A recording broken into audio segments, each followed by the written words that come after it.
പറയേണ്ട സുനി, നമ്മുടെ സമയം ശരിയല്ല. എന്റെ കാറ് തട്ടിയ ഒരു പയ്യനെ കൊണ്ട് വന്നത്. അയ്യോ, നല്ല പരിക്കുണ്ടടാ. എവിടുന്നായിരുന്നു ആക്സിഡന്റ്? ബാങ്ക് റോഡിൽ വെച്ച്. അല്ലെങ്കിൽ തന്നെ വീതി കുറഞ്ഞ റോഡാ. അവിടുന്ന് ഇവൻ ഇടതു ഭാഗത്തോട് ഓവർടേക്ക് ചെയ്ത് പോവാൻ നോക്കിയത്.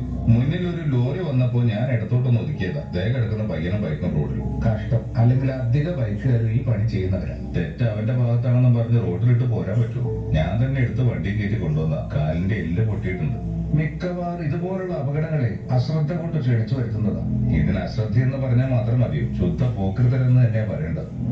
തെറ്റൊന്നും ചെയ്യാത്ത ഞാനായിപ്പോ ലോക്കായത്. എന്താ ചെയ്യാ? പ്രബുദ്ധരാണ് മലയാളികൾ. ആ മലയാളികളോട് റോഡിലെ ചില സാമാന്യ മര്യാദകൾ പാലിക്കാൻ പോലും നിരന്തരം പറയേണ്ടിയിരിക്കുന്നു. അലക്ഷ്യമായ പാർക്കിംഗ് പാടില്ല, ഇടതുവശത്തു കൂടി ഓവർടേക്ക് ചെയ്യരുത്, ഹെൽമെറ്റ് ധരിക്കണം, ഓവർ സ്പീഡ് പാടില്ല എന്നൊക്കെ. ഇതെല്ലാം നമ്മുടെ നന്മയ്ക്കാണെന്ന് അറിയാത്തവരല്ല പ്രബുദ്ധ മലയാളികൾ. ഇവിടെ ഇങ്ങനെയൊക്കെ മതി എന്ന പൊതുബോധത്തിൽ നമ്മൾ പണ്ടേ വീണു പോയതിന്റെ പ്രതിഫലനങ്ങളാണ് ഇതെല്ലാം. മാറ്റണം. നല്ലതിനല്ലാത്ത ചില ശീലങ്ങൾ ബോധപൂർവം മാറ്റുക